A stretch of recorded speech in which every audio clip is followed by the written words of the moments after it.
అన్నటువంటి వార్తని హైలైట్ చేసింది. ల్యాండ్ టైటిలింగ్ యాక్ట్ ముసుగులో స్థిరాస్తులను దోచుకునే కుట్ర, చిన్న సన్నకారు రైతులు, నిరక్షరాస్యులు, భూమికి దూరంగా ఉండేవారు తొలి బాధితులు, అప్రమత్తంగా లేకపోతే ఎవరి ఆస్తులైనా ఆవిరే. ప్రస్తుతం ఒక భయోత్పాతాన్ని సృష్టించాలి. ఇంతకుముందు ధరణి విషయంలో అట్లాగే అక్కడ రాయగలిగారా అంటే లేదు. కానీ ఆ రోజున ఈనాడు, ఆంధ్రజ్యోతి ఇవన్నీ కేసీఆర్ అంటే భయపడ్డాయి. కానీ అలాంటి భయోత్పాతాన్ని సృష్టించి రేవంత్ అధికారులకు వచ్చాడు. అదే ధరని ఇప్పటికీ కొనసాగుతుంది. ఆంధ్రప్రదేశ్లోనూ అంతే. ల్యాండ్ టైటిలింగ్ యాక్ట్ అనేటువంటిది ఎవరికైతే భూమి యజమానిగా ఉన్నారో వాళ్ళకే చెందుతుంది. వాళ్ళ దగ్గర నుంచి దోచుకునే దొంగలకి, వాళ్ళని దోపిడీ చేయాలనుకునేటువంటి దోపిడీదారులకి చెక్ పెట్టేటటువంటి అంశం. భూ కబ్జాదారులకి చెక్ పెట్టేటటువంటి చట్టం అది.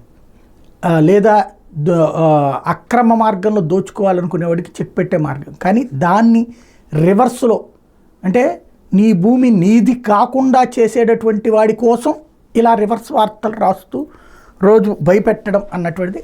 అంటే జగన్కి సంబంధించి ఇంకా ఓడించడానికి ఎన్ని రకాలైనటువంటి అంటే మనకి పాజిటివ్ రానప్పుడు అంటే చంద్రబాబు గారు మంచోడు ఆయనకే ఓటేయండి అని చెప్తుంటే జనం నమ్మట్లేదేమో.